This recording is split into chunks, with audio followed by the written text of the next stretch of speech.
If you've never had tomato pesto, it's delicious. It's a delicious dip. It's great on pasta. It's great on bread with cheese. It's just fabulous. And so I had some leftover Parmigiano Reggiano, like one of those blocks, but I was too lazy to grate it. I put it in my food processor. You can see it here. I chopped it pretty finely. We'll be adding pepper, garlic, more Parmesan on reserve if we need it, a little salt. Now, you can toast your nuts. You can do whatever you want with your nuts.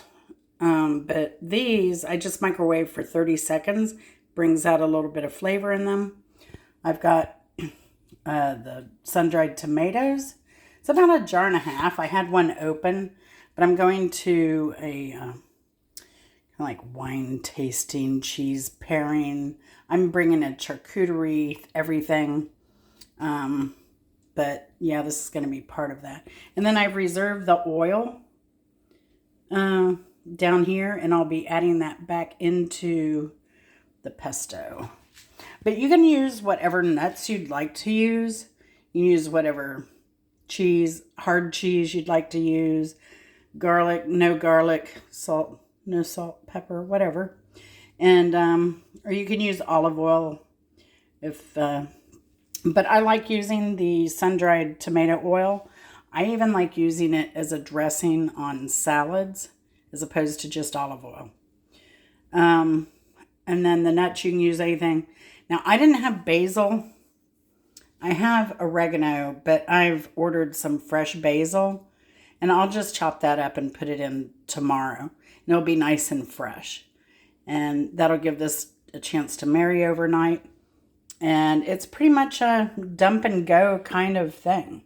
So I'll come back in just a minute as we start dumping some stuff in. Okay, so you can see here I have added the nuts, the tomato, salt and pepper. I held back some nuts in case it was too many.